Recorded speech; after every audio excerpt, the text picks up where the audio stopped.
Hey there, Emma here, and in 2023 I hosted a painting challenge called Dogtober where we painted a different dog breed every day of the month. You may have seen some of the clips that I posted on Shorts at the time, just showing like a few little clips from each painting, but I've decided to go and pull out the real-time footage and share them this year so you can follow along if you'd like to. A couple of disclaimers / explainers. The point of the challenge for me was that I wanted to try and loosen up. I'm a realistic portrait artist, and so I gave myself a smaller size to work with as well as a time frame. I'm painting on roughly about A6 size paper, which is pretty small. In terms of measurements, that's like roughly 10.5 centimeters by 14.8 centimeters or 4.1 by 5.8 inches. And I also tried to set myself a time limit of about 15 minutes. I really wanted to challenge myself to loosen up, but you can approach this any way you like. Maybe you'll do it in a different medium or a certain color palette. The options are endless, totally up to you, but you're more than welcome to follow along, and these are kind of like mini tutorials. I do want to point out though that as this was unusual for me and a challenge to me, not all of them are that good.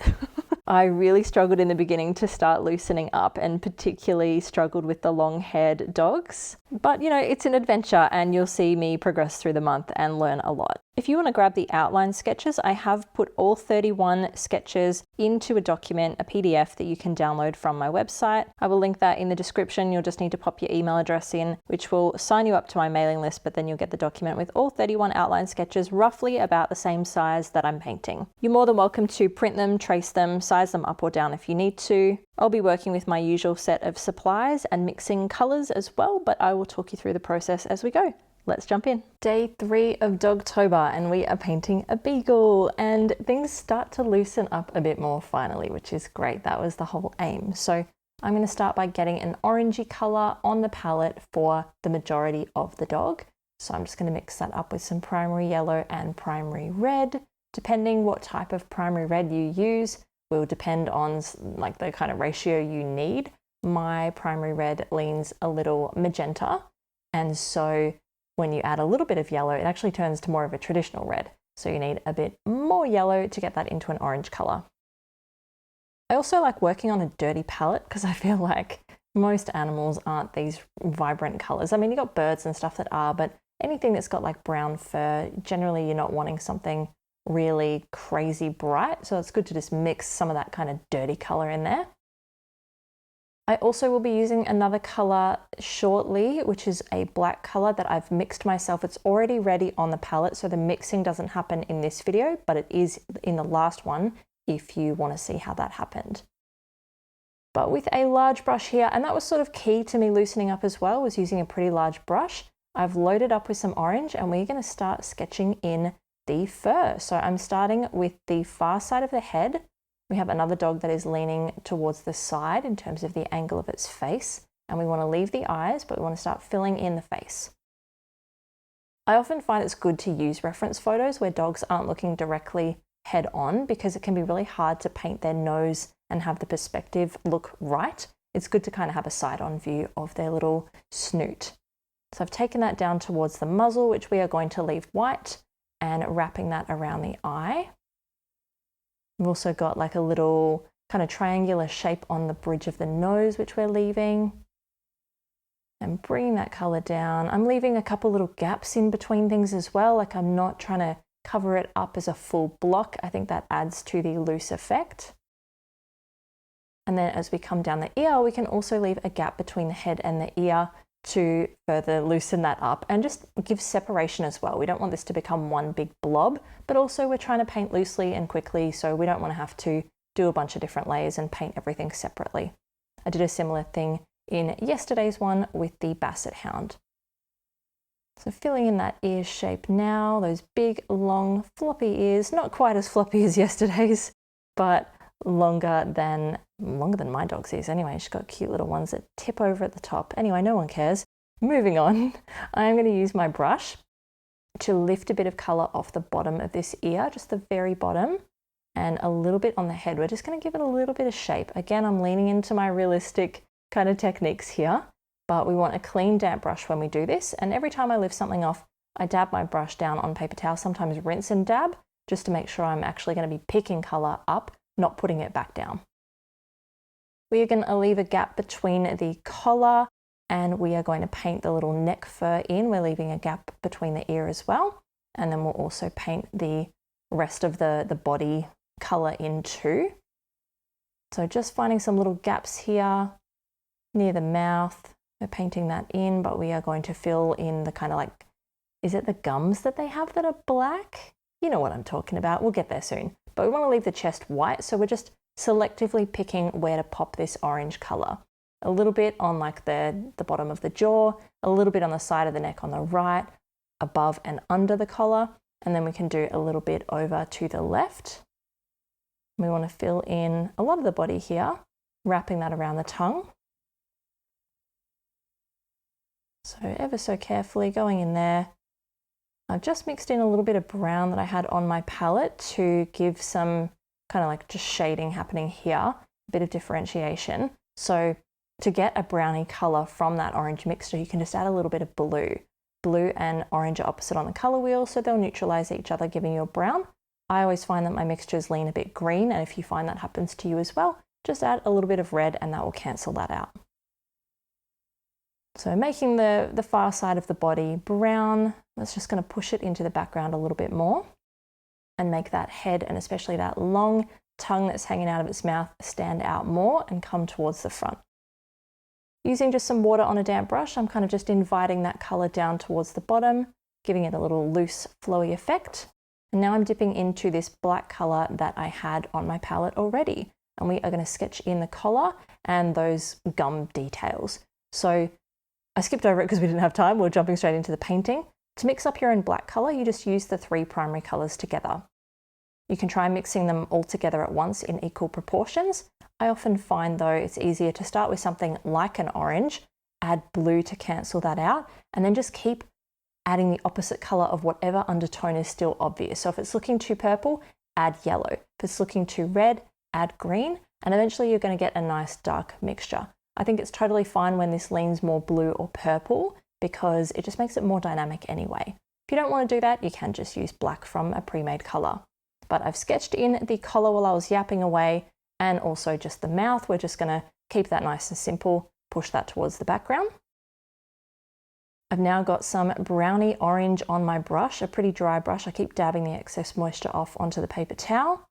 And now we are going around the eye. We are going to start to just chisel in a few details on the face. We don't want to go too crazy. It's supposed to be loose, but we're just going to make a little bit of definition here. So a little bit of an eyebrow, a little bit of a cheekbone, a little bit of shadowing down the side of the face and the ear.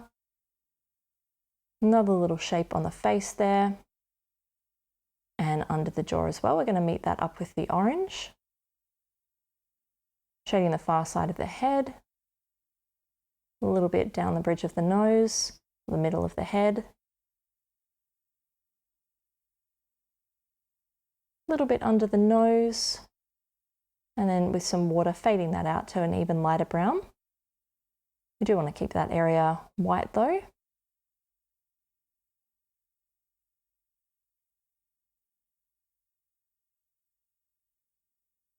Dipping into some more brown. And popping a little bit on the white of the fur on the neck and then completely like blending that out with water. We just want to tinge it a little bit because white fur is not paper white. But you can, I mean, we are painting loosely. You don't have to shade the white of the fur if you don't want to, but I just wanted to add a little bit in there.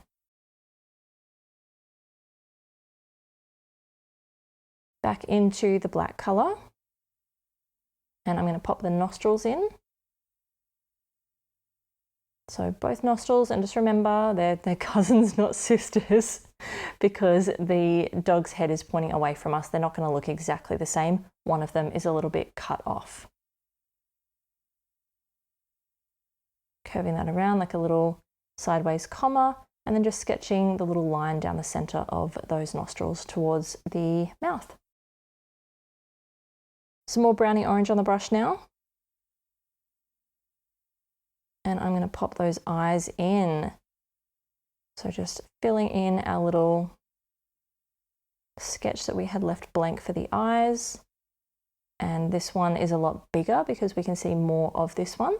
So I'm painting in a little circle shape, but leaving a gap on the edges, on the two sides, the outer corner and the inner corner.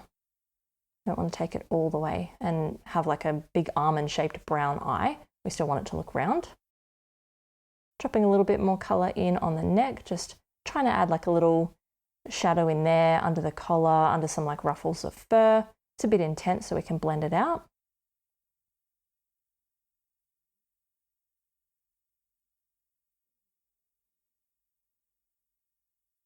Grabbing some primary red, which is more magenta, and popping that on my palette, mixing in a smidge of that black color just to dirty it up a tiny bit. And we are just going to paint on the tongue. So we can leave a gap between the body as well, just to make sure the colors don't bleed into each other. But just a very light wash over the whole tongue. And then dipping into some more, we can start to shade the bits that we need to. So I'm going to shade directly under the mouth just to make it look like, you know, it's going back into the head and disappearing. It's not coming out from the tip of the nose. And a little bit down the bottom as well, just to kind of make it look bent over. Fading out some of these highlights, some of these shadows a little bit, just trying to soften them a tad. So you can just gently rub the edges there with a damp brush. And then I'm going to grab out my handy dandy heat gun in a moment and lock all of this in. And that will allow us to move on. All right, dipping back into the pinky tongue color and dabbing off some excess moisture on the paper towel, we can paint in the line down the tongue as well. And just intensify some of the shading there, the little bit that we want to look like curled over, and also just under the mouth to make it look like it recedes back under there. Blend anything out that looks a bit too intense. So I'm just using a damp, clean brush here, going around those edges, smushing them in, dipping into the black color now, dabbing off the excess, and I'm going to paint in the little snoot. So taking that color in, and you know, they always come down to a bit of a V at the bottom of the nose, so making sure we do that as well. Curving that around the top. And then before I fill in the whole shape, I'm just going to take that kind of a little bit over that nostril and then dab my brush off, clean it off, and just fill in the rest of the nose there. It's just going to give a bit of a highlight. If the color travels all the way over there or you forget to do it, you can just lift off. But I thought I'd give it a bit of a helping hand by doing that from the get-go. Grabbed a bit of the black color and mixed it in with the orangey brown that we had left. And I'm just going to try and shade the top of these eyes. So I mentioned in one of the previous videos that I don't always paint a pupil in because, especially with something loose, you know, sometimes it's hard to see where it is. You don't want to point them in two different directions. So sometimes just shading the eye and then popping a highlight on top will do. I've added a bit more darker brown under the nose and faded that out. And it's coming together now. I've only got a couple minutes left. Dipping back into the tongue color, I still feel like that needs some definition. So I'm going over that crease down the middle and shading under the mouth as well.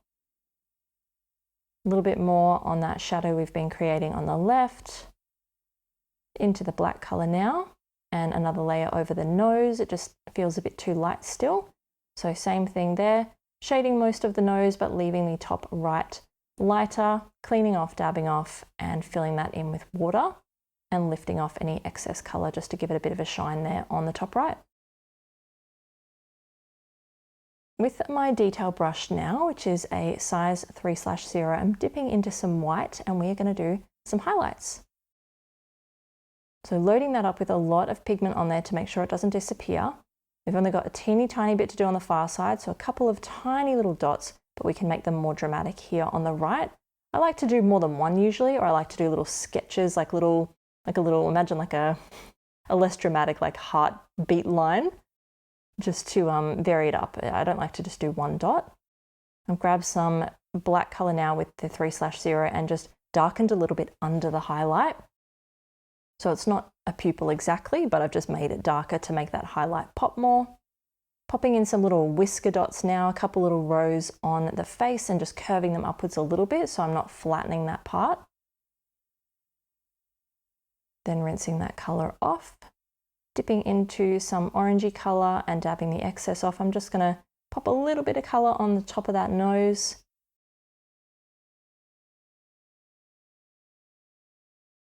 Back into the black colour, and I'm just going to dry off everything so nothing is disrupted before I paint in these little whiskers.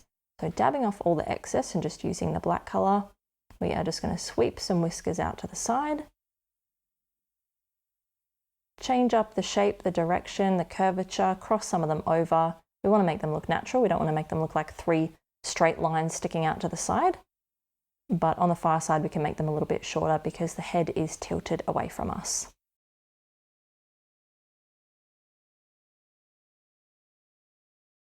Dipping back into the tongue colour for a final time, going down that crease in the middle of the tongue, and once again shading under the lip or the mouth.